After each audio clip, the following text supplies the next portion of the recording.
अस्सलाम वालेकुम दोस्तों आज हम डिस्कस करेंगे एंग्जाइटी और डिप्रेशन मिक्स्ड सिंड्रोम, यानी कि एक पेशेंट उसको एट ए टाइम एंग्जाइटी भी हो रही है और डिप्रेशन भी हो रहा है। आप हैरान होंगे कि ये दोनों अलग-अलग चीज़ें हैं। यानी कि एंग्जाइटी में पेशेंट एंग्शियस होता है, परेशान होता है, उसको फ़िक्र होती है कि क्या होगा, क्या होने वाला है। और डिप्रेशन में वो एक सैड कंडीशन में जा रहा होता है कि उसको लगता है कि पता नहीं क्या हो गया है मेरे साथ, वो बुझा बुझा रहता है। लेकिन एक सिंड्रोम होता है जिसमें एंग्जाइटी और डिप्रेशन मिक्स्ड होते हैं। तो पहले हम इसको डिस्कस कर लेते हैं कि इसमें क्या चीज़ें होती हैं पेशेंट के साथ। पेशेंट में इसमें परसिस्टेंट सैड और एंग्शियस होता है। पेशेंट एकदम सैड भी होता है, यानी कि उसको उदास होता है, उसको बुझा बुझा रहता है, उसका मूड ऑफ होता है। साथ वो एंग्शियस होता है, उसे एक परेशानी सी लगी रहती है और एम्प्टी खालीपन महसूस करता है अपने अंदर। वो खालीपन महसूस करता है कि मैं अकेला हूँ, मैं खाली हूँ, कुछ कमी है, किसी चीज़ की कमी अपने अंदर वो फील कर रहा होता है कंटिन्यूसली। और इसके साथ पेशेंट को फीलिंग जो आ रही होती है वो होती है कि वो होपलेस होता है, यानी कि उसको कोई उम्मीद नहीं किसी चीज़ की लग रही होती। जो काम वो कर रहा होता है या जो प्रोजेक्ट उसने ज़हन में सोचे होते हैं, उसको हर चीज़ में लगता है कि नहीं, मैं सक्सेसफुल नहीं हो पाऊँगा, ये मुझे नहीं मिलेगा या मैं नहीं कर पाऊँगा। उसको किसी चीज़ की उम्मीद नज़र नहीं आ रही होती उसमें। और पेसिमिस्ट हो जाता है पेशेंट, यानी कि उसकी जो नाउम्मीदी इस लेवल पे चली जाती है कि कहते हैं कि मैं जो भी करूँगा ना बस फेल ही हूँगा। तो इसके साथ साथ फीलिंग ऑफ गिल्ट, कोई चीज़ है, कोई गिल्ट उसने अपने दिमाग में, अपने जहन में, अपने दिल में पाल रखा होता है। वो कहता है कि जो है ना, कोई गलती उसने कर ली है या कोई गलती उसने नहीं भी की लेकिन उसको वो गलती समझ रहा है। उस चीज़ को वो अपने अंदर दबाए रखता है और अपने दिल से, अपने दिमाग से उसको नहीं निकालता। कोई भी गलती, कोई एहसास गुनाह, एहसास जुर्म, कोई छोटा मोटा ही होता है, लाजमी नहीं कि बहुत बड़ा जुर्म किया हो, कुछ छोटी सी चीज़ भी है, वो उसको लेके अपने अंदर, इवन कि यहाँ तक कि अगर किसी के साथ हार्श लैंग्वेज में उसने बात की है, इस चीज़ को उसको दुख होता है, अच्छा मैंने उसके साथ इस तरह इस लहजे में क्यों बात की। इसी को लेके, इसी गिल्ट को पाल के वो जो है ना अपने अंदर पालता रहता है, बड़ा करता रहता है। और इसमें इसके अलावा पेशेंट को जो है ना, जो loss of pleasure, loss of happiness होता है, यानी कि जो ज़िंदगी का मज़ा है ना वो ख़त्म हो जाता है उसका। वो बुझा बुझा रहता है, उसको ऐसे लगता है कि ज़िंदगी में कोई मज़ा नहीं है, कोई इंजॉयमेंट, कोई खुशी का अपने अंदर जज्बा उसके दिल में नहीं होता।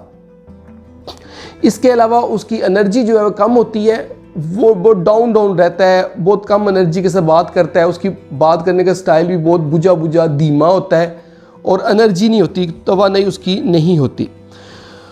और इसके साथ साथ उसकी याददाश्त भी कम हो जाती है, कंसंट्रेशन पावर भी कम हो जाती है। उसे कुछ चीज़ आप समझा रहे हैं, फोकस करने की पावर, कंसंट्रेशन की पावर उसकी कम हो जाती है। इवन के डिसीजन पावर भी कम हो जाती है। आप उसे कहते हैं कि छोटी सी चीज़ का फ़ैसला करना है, आप उसे कहते हैं कि फ़लाँ चीज़ लेकर आनी है, कहाँ से लाएं, बाज़ार से लेकर आएँ या किसी मार्ट वगैरह से, किसी मार्ट से या किसी शॉपिंग मॉल से ले लें। तो इवन के इसमें भी उसको डिसीजन पावर नहीं आ रही होती, वो कश्मकश में होता है, नहीं यहाँ जाना चाहिए, यहाँ जाना चाहिए, वो डगमगा रहा होता है। तो इस लेवल तक उनमें ये चीज़ें आ जाती हैं। फ्रेंड्स, इस कंडीशन को हम मिक्स्ड एंग्जाइटी डिप्रेशन डिसऑर्डर भी कहते हैं। और इसको आप दोनों में किसी एक कैटेगरी में, यानी कि डिप्रेशन में और एंग्जाइटी में अलग-अलग कैटेगरी किसी में नहीं डालते, ये एक अलग कैटेगरी है।